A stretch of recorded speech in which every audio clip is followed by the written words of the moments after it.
Well, when we think about fear, I bet we probably think about a lot of different things, don't we? Because what we fear the most is different for everybody. For some, when they think about fear, it's standing on top of a really tall building, looking all the way down. Right? For some, it's needles at the doctor's office, which always seem bigger and longer than they actually are if you're frightened by those. Some people fear loss. They worry about losing everything, their financial security. And then, of course, you have the old standbys, right? Snakes and spiders and all the creepy crawly things at night. Some people are afraid of small enclosed spaces. Some people are afraid of the dark. Some people are afraid of flying on airplanes. Creepy clowns at night, right? If you're like me, you think about fear, you think of pretty much anything that has to do with math. I still have nightmares about college algebra, which, by the way, I'd like to point out I haven't used once since college. I understand the whole concept of broadening a person's horizons, but if you go all the way through grammar school and all the way through middle school and all the way through high school and you still hate math, I'm pretty sure it's never going to be on my horizon, so please don't make me take it in college. But of course, that's not the way it works, is it? My point is this: there are a lot of different things that we think of when we think about fear, and yet one of the things that most of us probably do not think about when we think about fear is God. In the Bible, it says God is love, right? It says He is our refuge. He is our strength. He is our peace. He is our dwelling place. He is light and life and salvation, right? For those of us who know Him, we know that we're saved by a grace that we do not deserve and we cannot earn. And so it seems unnatural to us to associate that same God with fear. And yet Hebrews 10:31 says it is a fearful thing to fall into the hands of the living God. Jesus Himself said, "Do not fear those who kill the body, but cannot kill the soul. Rather fear Him." He's not talking about the devil. He's talking about God. "Fear Him who can destroy both soul and body in hell." Matthew 10:28. The fact is, the Bible talks about fearing God well over 100 times. And of course, when we talk about the fear of God in church, we usually talk about things like reverence and respect, which isn't wrong. But the truth is, when the fear of God is talked about in Scripture, all different words in those ancient languages are used in different places to describe that fear. And in fact, even the same words in different places can carry different meanings, okay? The biblical languages are far more nuanced than our modern English. And so, yes, when the Bible teaches us to fear God, it is referring to a profound awe and reverence and respect, but in a very real and very visceral way. At times, it is also referring to people being utterly terrified, dreadfully afraid. The difference between those two types of fear of God for us lies in the kind of relationship that we have with Him. All right? Hebrews 12:28 and 29 says, "Let us offer to God acceptable worship with reverence and awe, for our God is a consuming fire." This is addressing believers and followers of Christ. We're to worship Him with reverence and awe. And by the way, both of those words, reverence and awe, in the ancient Greek can also be translated as fear.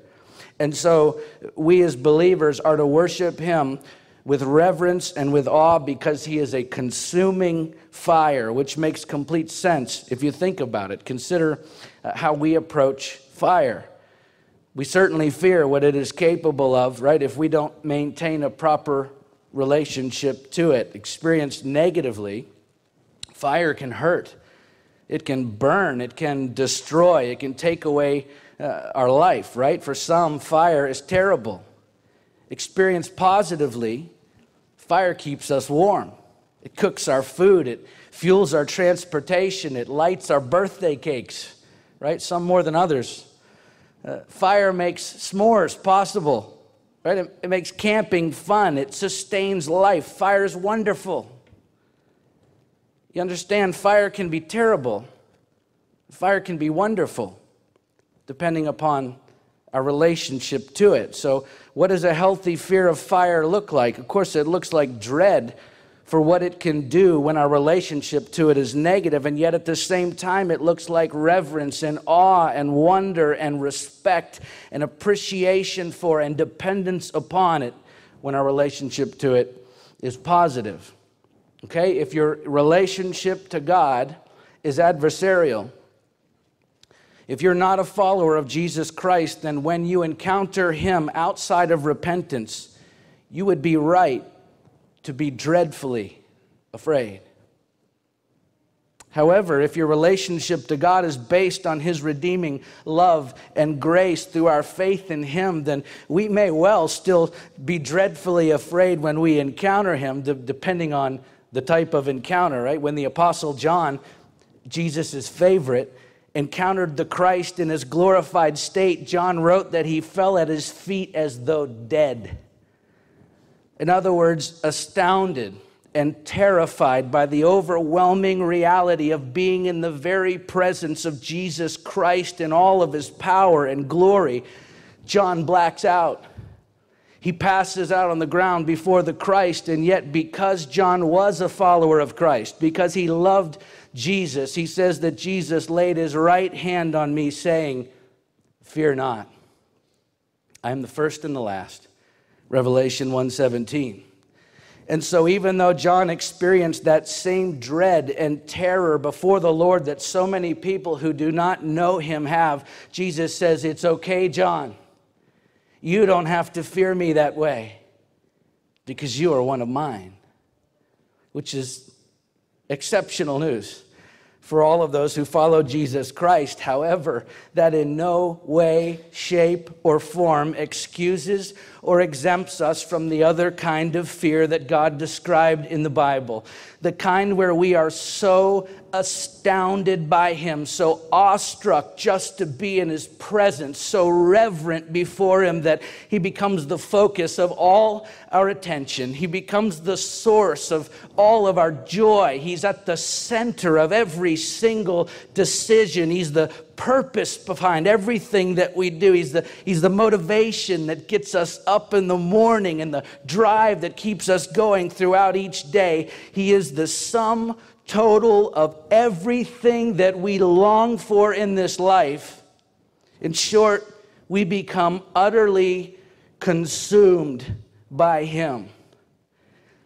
That is what it means for the follower of Christ to fear God. We revere Him so much that everything else in our lives pales in His presence. You see, our problem today is not that we just don't love God enough. Our problem today is that we don't fear God enough. Because if we were truly seized by an awestruck wonder every time we encountered Jesus Christ, number one, we wouldn't fear anything else. And number two, we would love Him more than everything else. Honestly, we should be asking ourselves, do we really fear God today? Are we as consumed by Him as Peter was, who did not consider himself worthy to die as Jesus had? And so, according to the early church fathers, upon His own crucifixion, He announced, "It is time for you, Peter, to surrender your body to those who are taking it.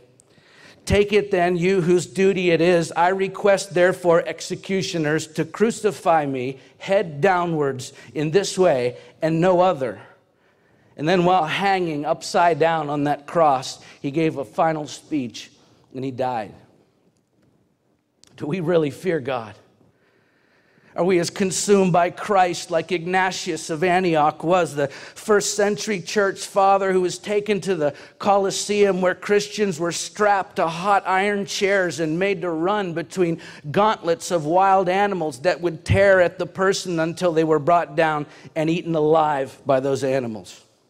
Knowing that was his fate, Ignatius wrote these final words in a letter from Smyrna. He said, "It is not that I want merely to be called a Christian, but actually to be one. Yes, if I prove to be one, then I can have the name. What a thrill I shall have from the wild beasts that are ready for me. I hope they will make short work of me. I shall coax them on to eat me up at once and not to hold off as sometimes happens through fear. And if they are reluctant, I shall force them to it. Forgive me. I know what is good for me. Now is the moment I am beginning to be a disciple. May nothing seen or unseen begrudge me making my way to Jesus Christ. Come fire, cross, battling with wild beasts, wrenching of bones, mangling of limbs, crushing of my whole body, cruel tortures of the devil. Only let me get to Jesus Christ. Wow, do we really fear God? Do we revere him the way that Queen Esther did, who, knowing she would probably die for approaching the king without being summoned first, but decided to go anyway in order to save God's people, she simply stood and said, if I perish, I perish. Do we really fear God? These were men and women who had such a reverent and awestruck, healthy fear of God that they feared nothing else. Do we fear God like that? Do we get up every single day thinking, if today is my last, may every breath that remains within me bring glory to his name. Only let me get to Jesus. Do we really fear God? Are we awestruck in his presence, or are we intimidated by this world? Do we really fear him? Are we willing to give everything to him, or are we holding on to everything that we can? Do we really fear God? Are we so captivated by him that there is no temptation in this world that could even begin to captivate us? Do we really fear God? That's what our story is addressing today. What happens in our lives when we truly learn to fear God in a way that actually changes us. So we're going to continue our sermon series, working our way through the book of Joshua. And typically in this story, God is teaching us through Joshua and his people. And yet from time to time, just as it was with the Rahab in chapter 2, we learn some paradigm-shattering life lessons from the other characters in the story, and that is the case today. So let's turn there together where we left off last week, Joshua chapter 9, and we'll begin by reading the first 2 verses. As soon as all the kings who were beyond the Jordan in the hill country and in the lowland all along the coast of the great sea toward Lebanon, the Hittites, the Amorites, the Canaanites, the Perizzites, the Hivites, and the Jebusites heard of this, they gathered together as one to fight against Joshua and Israel. So the word is out in Canaan about all that God has done so far for his people. He miraculously held back the waters of the Jordan so that all 2.5 million Jews could cross over safely into the land of Canaan. Then he miraculously gave Jericho into their hands, which the Israelites completely destroyed according to God's command. Then they did the same thing to Ai and most likely to Bethel as well. And so these other kings, knowing that this was probably just the beginning for the Israelites, they gather together and form one massive fighting force to try and defeat the Israelites before they can do any more damage to the other cities in Canaan, which brings to light quite clearly the disposition of these other kings and their people toward the Israelites and their God. Okay, these pagan kings obviously no longer feared the God of the Israelites. They did at one time.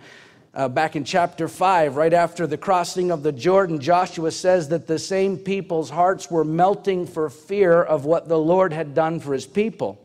But now, that's all changed because of the sin of one man. You remember Achan, his disobedience to God's command and the ensuing loss that came at Ai on their first attempt. The Israelites were now considered by their enemies to be beatable as far as they were concerned. And so they no longer feared the God of the Israelites. If they had, they would have also understood that gathering to fight God's people now was nothing more than a death wish, just as the first 5 verses of Psalm 2 instructs us. Why do the nations rage and the people plot in vain? The kings of the earth set themselves, and the rulers take counsel together against the Lord and against his anointed, saying, let us burst their bonds apart and cast away their cords from us. He who sits in the heavens laughs. The Lord holds them in derision. Then he will speak to them in his wrath and terrify them in his fury. If they believed there was absolutely no chance of winning, they wouldn't bother fighting. They would give up and leave, or ask for terms of surrender, or do what Rahab and the Gibeonites did and become a part of Israel, as we'll see. But the one thing they certainly would not do, if they feared the Israelites' God, is to try and defeat his chosen people. So they had a fear of losing their cities, but not a fear of the God who had already given those cities to his own people. In other words, they had fear. It was just fear in the wrong things. And the truth is, that's just as common today as it was then. Okay, having no fear of God breeds fear in us for everything else. Because all of us have fears. Everyone has fears, and we all submit those fears to something. But when we have a healthy fear of God, as Jesus said, we don't have to fear anything else. Let's keep going. Verses 3 through 15.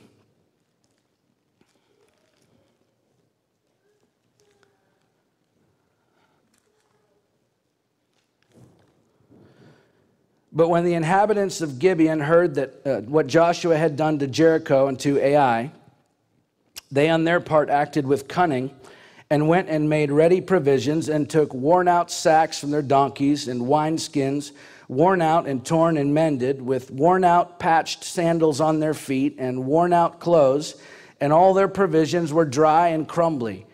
Then they went to Joshua in the camp at Gilgal and said to him and to the men of Israel, we have come from a distant country, so now make a covenant with us. But the men of Israel said to the Hivites, perhaps you live among us. How can we make a covenant with you? They said to Joshua, we are your servants. And Joshua said to them, who are you, and where do you come from? They said to him, from a very distant country your servants have come, because of the name of the Lord your God. We have heard a report of him and all that he did in Egypt, and all that he did to the 2 kings of the Amorites who were beyond the Jordan, to Sihon the king of Heshbon, and to Og king of Bashan, who lived in Ashtaroth. So our elders and all the inhabitants of our country said to us, take provision in your hand for the journey and go to meet them and say to them, we are your servants. Come now, make a covenant with us. Here is our bread. It was still warm when we took it from our houses as our food for the journey on the day we set out to come to you. But now, behold, it is dry and crumbly. These wineskins were new when we filled them, and behold, they have burst. These garments and sandals of ours are worn out from the very long journey. So the men took some of their provisions, but did not ask counsel from the Lord. Joshua made peace with them, made a covenant with them to let them live. And the leaders of the congregation swore to them. So Gibeon is the modern-day village of El Jib. It's about 6 miles northwest of Jerusalem. From it came the Hivites, or the Gibeonites.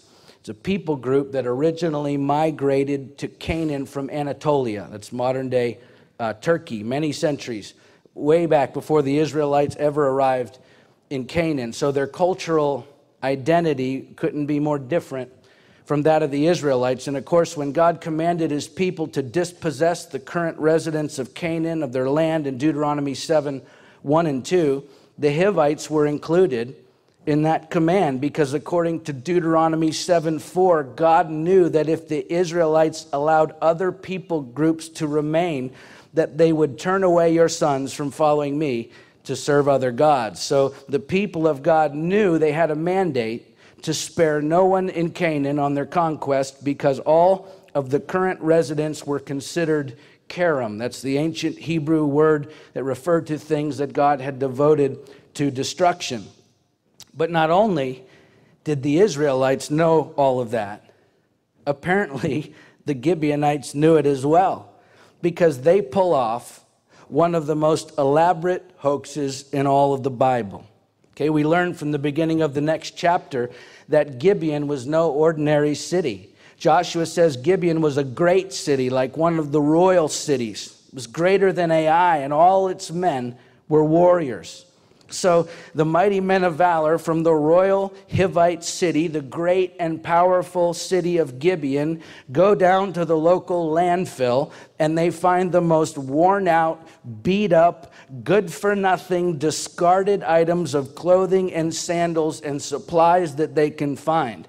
And then they scrape up old, expired, stale food from the dumpster behind the local Ingalls, food that isn't worth eating. So when they come limping into Joshua's camp at Gilgal, it will look as if they've been traveling for a very, very long time over a great distance through tremendous hardship, when actually they just strolled in from Gibeon.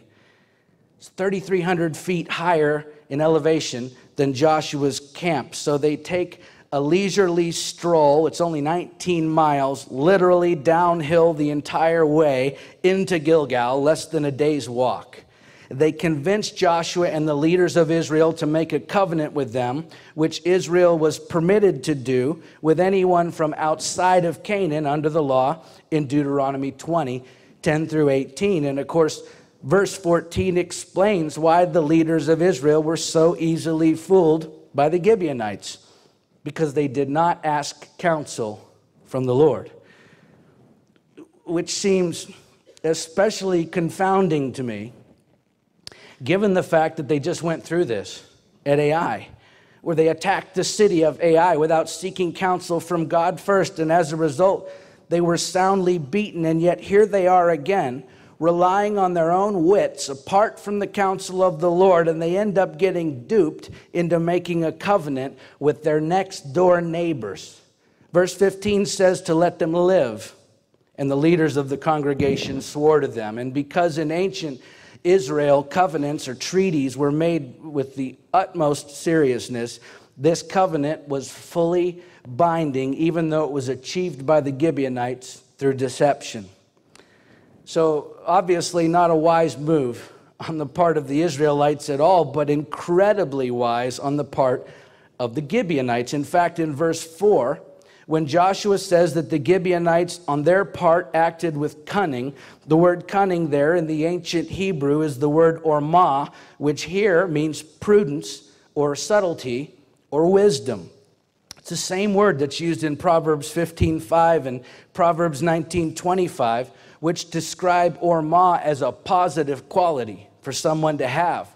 The point being, Joshua recognized and even admired the wisdom of the Gibeonites, or he wouldn't have used that particular word to describe these people that he was supposed to destroy. So why were the Gibeonites so wise? Well, verse 9 tells us that.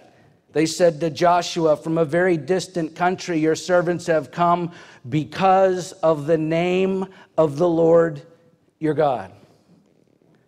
You see, the one true thing, the only true statement they made in this whole ruse reveals their true posture toward the God of the Israelites. They feared him more than anything else.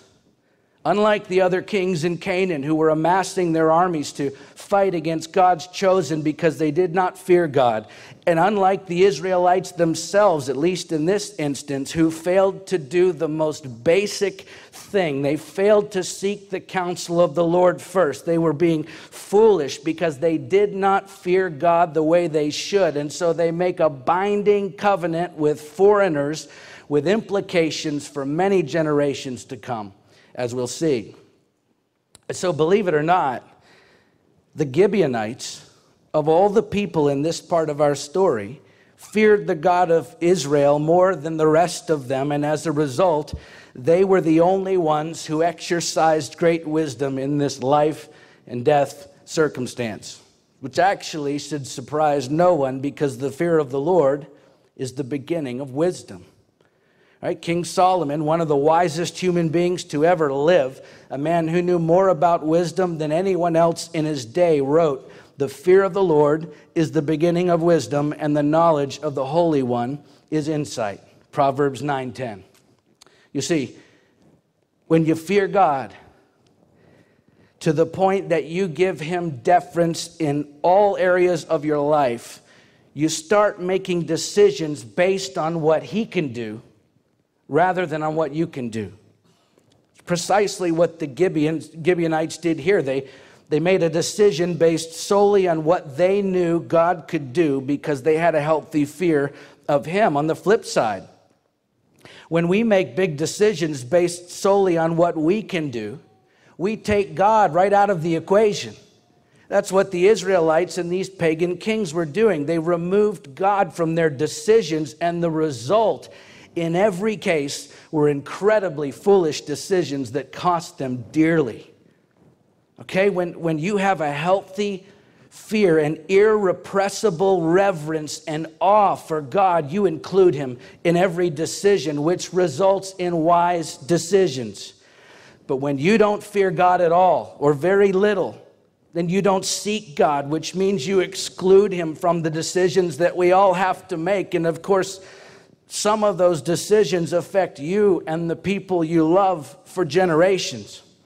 I just had a woman tell me last week, she came up to me and said, I realized I had made some decisions recently, she said, that caused her and her family tremendous heartache. And she said to me, I realize now it's because I didn't seek God before making those decisions. She said, I thought I already knew what was best, so I didn't bother to take time to seek him first. Okay, the fear of God that we're supposed to have is such a profound respect and reverence and admiration for him that we seek him first in everything, which is when you begin to make decisions in your life based on what God can do instead of what you can do. Okay, every single time Joshua and the Israelites tried to do something big based on their own wisdom and what they thought they could accomplish on their own, they failed every single time. And yet, when they did something based on God's wisdom and what they knew he could do, he showed up in big ways. And as a result, they experienced success every single time. Look, if you're tired of constantly wondering what you should do when you have big decisions to make, if you want to consistently make the best decisions for your life and for those you love, then you have to get to a place in your relationship with Christ where there is such an all-consuming sense of awe and wonder and reverence and respect for him that you never make any of those big decisions in life without seeking him first and relying on what he can do instead of trying to rely on your own wisdom and what you think you can do. That's what the Gibeonites did. And I don't believe Joshua would have written it into the story the way that he did if he hadn't learned a great lesson about wisdom from the very people he was meant to destroy. And it is a lesson for all of us. The fear of God is the beginning of wisdom. Let's keep going. Verses 16 through 21. At the end of 3 days after they had made a covenant with them, they heard that they were their neighbors and that they lived among them. And the people of Israel set out and reached their cities on the third day. Now their cities were Gibeon, Kephirah, Beeroth, and Kiriath-Jearim. But the people of Israel did not attack them because the leaders of the congregation had sworn to them by the Lord, the God of Israel. Then all the congregation murmured against the leaders. But all the leaders said to all the congregation, we have sworn to them by the Lord, the God of Israel. Now we may not touch them. This we will do to them. Let them live, lest wrath be upon us, because of the oath that we swore to them. And the leaders said to them, let them live. So they became cutters of wood and drawers of water for all the congregation, just as the leaders had said of them. So the cat is out of the bag. The Israelites find out that they've been tricked. And so they go up to the Gibeonites, whose city was made up of at least 4 towns, all of which are mentioned in the Benjaminite tribal allotments later on in the book, which were all clustered together, again, northwest of Jerusalem, about 19 miles from Gilgal. And so the Israelites go up there to confirm that the rumors are true, and of course they are. The Gibeonites are their next door neighbors. And so immediately the people of Israel want blood. Remember, God's command to the people was clear. They were there to devote to destruction all of the Canaanites. And so this decision to live in covenant relationship with the Canaanites was unthinkable for the Israelites. But it was also irreversible. Like an arrow shot from a bow, what they had done could not be taken back. And so the leaders of the Israelites will not allow the people to avenge the deception that has been leveled upon them. In fact, as we'll see in verse 26, it says that Joshua delivered them, meaning the Gibeonites, out of the hand of the people of Israel. So this wasn't a matter of the Israelites simply complaining. No, they were out for blood, but Joshua stopped them in order to honor the covenant. Ill-advised as the covenant was. And so just as the Israelites will now have to live with the consequences of their actions, so too will the Gibeonites. More specifically, even though Canaan was chock full of polytheistic cults, because the Gibeonites chose to fear the God of Israel alone, they will now live and not die, because the fear of the Lord leads to life. Right? Again, we learn from King Solomon, who wrote, "The fear of the Lord leads to life, and whoever has it rests satisfied. He will not be visited by harm." Proverbs 19:23. If this verse describes anyone, it describes the Gibeonites, as we'll see next week, because not only do the Israelites not kill them for their deception, but they won't allow anyone else to harm the Gibeonites either. And so because the Gibeonites feared God, they not only get to keep their lives, but they are able to rest satisfied without being harmed. You see, fearing God, honoring and revering and respecting Him does not ensure us a trouble-free life, but it does ensure us a life that overcomes that trouble. Jesus said, "In this world you will have tribulation, but take heart. I have overcome this world." John 16:33. You see, the prosperity gospel says that as a Christian, you should have perfect health and a perfect bank account, and things should go perfectly your way. The gospel of Christ says that although as a Christian you live in the same imperfect world as everyone else and will have to walk through a whole lot of imperfect circumstances throughout your life, the one who is perfect will be with you every single step of the way, which means according to Jesus, you can not only have life, but you can have it abundantly, even in the midst of your troubles, because He protects us from harm. The prophet Jeremiah, while under great persecution, said, "The Lord is with me as a dread warrior. Therefore my persecutors will stumble. They will not overcome me. They will be greatly shamed, for they will not succeed." Jeremiah 20:11. God promises to be with us and to protect us, but that's going to require us to have a healthy fear of Him. Why are obedient children obedient to their parents? Because they have a healthy fear of their parents. They respect and revere their parents, and the result of that is they get to experience their parents' protection and life in abundance. While on the other side, the reason disobedient children are disobedient, at least in the moment, if not ongoing, is because in that moment they do not have a healthy fear of their parents.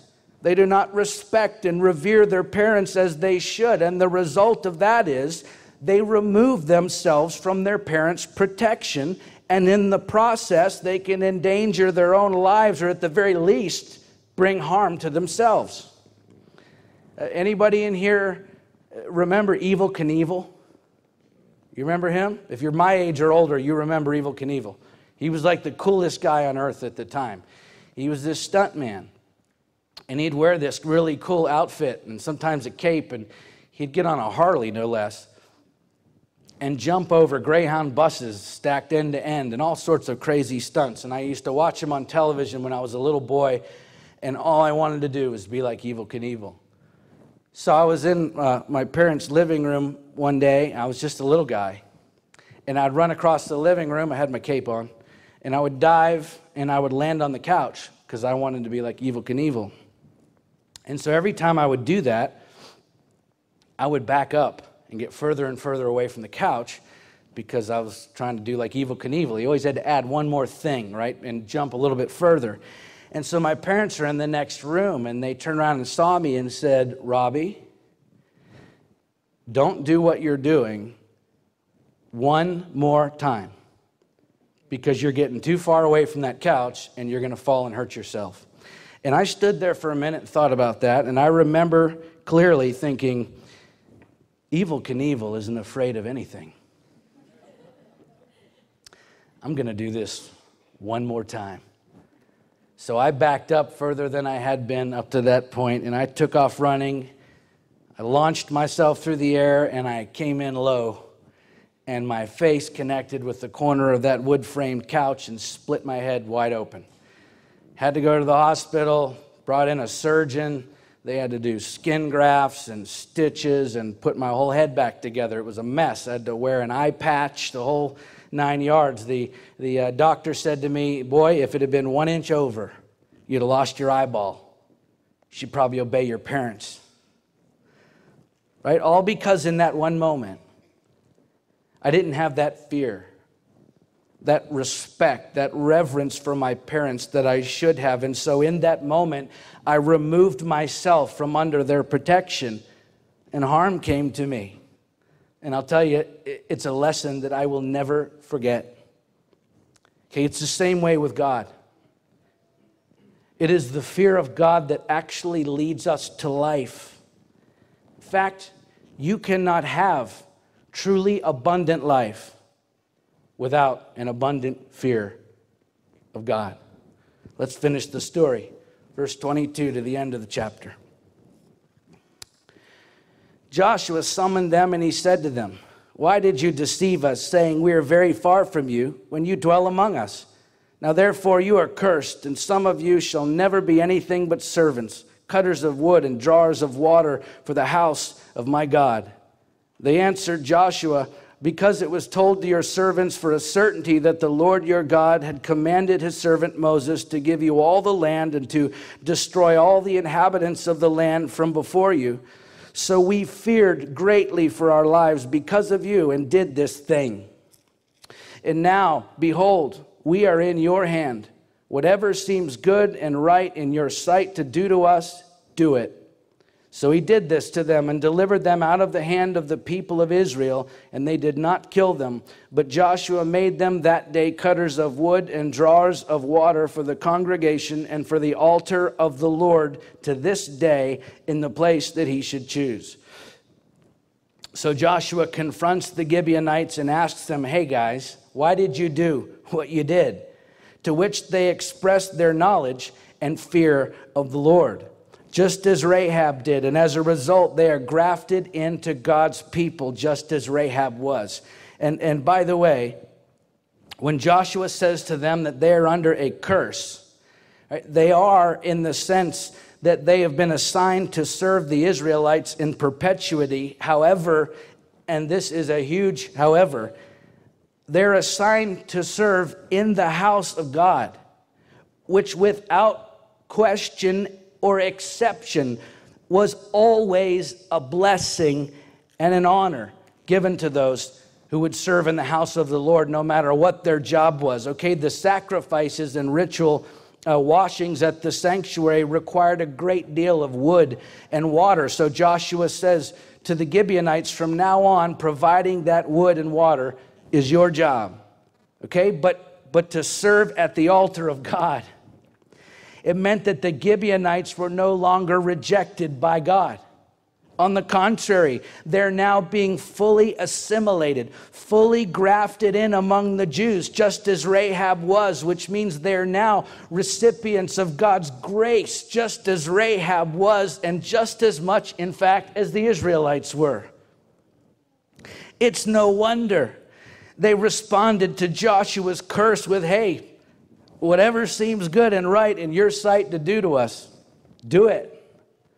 Because they understood that they were now becoming fully accepted into Israel's life and worship and receiving actually a great honor by serving at the altar of the Lord. George Bush, not the president, the 19th century Bible scholar and professor of Hebrew, he's actually distantly related to the President Bush. But in 1852, long before they were here, referring to the so-called curse of the Gibeonites, he wrote these words: "They were hereby brought into a situation where they would naturally acquire the knowledge of the true God and of his revealed will, were made to dwell in the courts of the Lord's house, were honored with near access to him and the services of the sanctuary, and thus placed in circumstances eminently favorable to their spiritual and eternal interests." You see, the fear of the Lord brings blessing and honor. This assignment for the Gibeonites at the altar of God was not the result of a curse. It was the result of a healthy fear that they had for the God of the altar. So in their humility before Joshua, they gladly accept this new assignment, which was actually a great blessing and a great honor. King Solomon wrote, "The reward for humility and fear of the Lord is riches and honor and life." Proverbs 22:4. Do you know that the Gibeonites indeed became servants at the tabernacle just as Joshua had commanded, and they were provided for and protected as a part of the family of God? But not only that, Gibeon even became a priestly city. The Ark of the Covenant often stayed at Gibeon in the days of David and Solomon. At least one of David's mighty men was a Gibeonite, and God spoke to Solomon at Gibeon in 1 Kings 3:4. The Gibeonites were among those who rebuilt the walls of Jerusalem with Nehemiah after the exile. Now, what part of that sounds like a curse? No. This is a beautiful picture of what happens to men and women when, regardless of our background, regardless of our upbringing, regardless of our associations, regardless of our mistakes, regardless of our sin, regardless of our past, when we throw ourselves down at the foot of the cross in humble repentance and reverent, awestruck fear, in an instant, his grace floods our lives. And he says to us, "You are no longer a stranger to me. You are my child. And from now on, I will fill your life with blessing and honor as you serve me all the days of your life." This is what the world needs more of today. Followers of Christ to understand that we cannot love God like we should if we do not fear God like we should. Because it is only when we are utterly seized by an awestruck wonder in the presence of Jesus Christ that we no longer fear anything else, and we begin to love him more than everything else. That is when he becomes the focus of all our attention. That is when he becomes the source of all of our joy. That is when he is at the center of every decision. That is when he's the purpose behind all that we do. That is when he's the motivation that gets us up in the morning. And that is when he's the drive that keeps us going throughout each day. That is when he becomes the sum total of everything that we long for in this life as we become utterly consumed by him. That's what it means for the follower of Christ to fear God. We revere him so much that everything else in our lives pales in his presence. And then what follows is wisdom and life and abundance and blessing and honor. When we truly learn what it means to fear God. Let's pray.